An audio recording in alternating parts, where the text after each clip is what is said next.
இன்றைக்கு நம்ம சேனலில் ஹோம்மேட் கிளீனர்ஸ் பார்ட் 2 தான். பார்ட் 1 ஏற்கனவே அப்லோட் பண்ணியிருக்கேன். பார்க்காதவங்களுக்கு டிஸ்கிரிப்ஷனில் லிங்க் தரேன், மறக்காமல் செக் பண்ணி பாருங்கள். ஹோம்மேட் கிளீனர்ஸ் பார்ட் 2ல் நான் என்னென்ன கிளீனர்ஸ் யூஸ் பண்ணுறேன், எப்படி ஹோம்மேடாக பண்ணுறதுன்றது எல்லாமே டீட்டெயிலாக இந்த வீடியோவில் பார்க்கலாம்.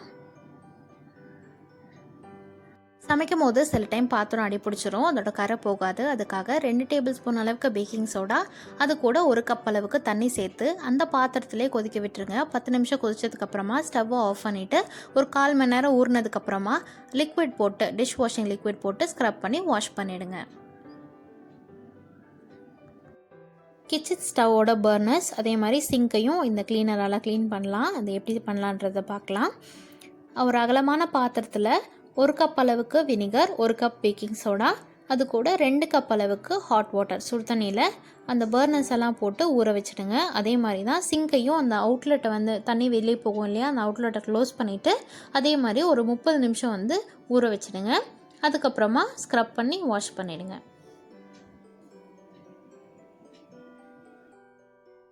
அதுக்கப்புறமா கிச்சன் கிளீனர், கிச்சனோட கவுண்டர் டாப், ஸ்டவ் அதுக்கெல்லாம் கூட இந்த லிக்விடை யூஸ் பண்ணலாம். இது எல்லாத்துக்குமே தெரிஞ்ச ரெசிபியாக தான் இருக்கும். வினிகர் 2 டேபிள் ஸ்பூன், அது கூட 1 டீஸ்பூன் அளவுக்கு பேக்கிங் சோடா, 1 டீஸ்பூன் அளவுக்கு விம் லிக்விட், இல்லை எந்த லிக்விடை நீங்கள் டிஷ் வாஷிங் லிக்விட் யூஸ் பண்ணுறீங்களோ அந்த லிக்விடை 4 டேபிள் ஸ்பூன் அளவுக்கு சுடு தண்ணி ஊற்றி நல்லா கலந்துக்குங்க. அதை ஒரு ஸ்ப்ரே பாட்டிலில் ட்ரான்ஸ்ஃபர் பண்ணிவிட்டு அதை கிச்சன் கிளீனராக யூஸ் பண்ணலாம். அடுத்ததாக electronic screen cleaner, TV screen, mobile screen இதெல்லாம் எப்படி க்ளீன் பண்ணுறதுன்றதை பார்க்கலாம். 70% இல்லை 99% ஐசோப்ரோபைல் ஆல்கஹாலில் ஒரு ஸ்ப்ரே பாட்டிலில் ஃபில் பண்ணிவிட்டு அதுக்கப்புறமா ஒரு மைக்ரோஃபைபர் கிளாத்தில் அதை ஸ்ப்ரே பண்ணிவிட்டு டிவி ஸ்க்ரீன், மொபைல் ஸ்க்ரீன், அதுக்கப்புறமா வாஷிங் மிஷினில் அந்த பட்டன்ஸ் இருக்கும் இல்லையா, அந்த ஸ்க்ரீன் அதிலெல்லாம் கூட நீங்கள் யூஸ் பண்ணலாம்.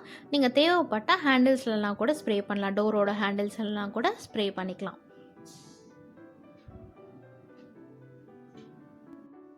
அதுக்கப்புறமா டேப்ஸ் எல்லாம் எப்படி க்ளீன் பண்ணுறதுன்றதை பார்க்கலாம். அதுக்காக 1 டேபிள் ஸ்பூன் அளவுக்கு வினிகர், அது கூட 2 டேபிள் ஸ்பூன் அளவுக்கு பேக்கிங் சோடா சேர்த்து ஒரு பேஸ்ட்டாக நல்லா மிக்ஸ் பண்ணிக்கோங்க. டூத் ப்ரஷ் வச்சு பேஸ்ட்டாக மிக்ஸ் பண்ணதுக்கப்புறமா அதை டேப்ஸ் எல்லாத்தையும் ஸ்க்ரப் பண்ணிவிட்டு நல்லா வாஷ் பண்ணிவிடுங்க. இந்த வீடியோ உங்களுக்கு பிடிச்சிருந்தா லைக் பண்ணுங்கள், ஷேர் பண்ணுங்கள், கமெண்ட் பண்ணுங்கள்.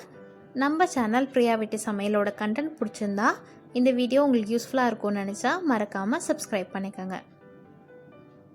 இந்த வீடியோ பார்த்ததுக்காக தேங்க்யூ ஃபார் வாட்சிங்.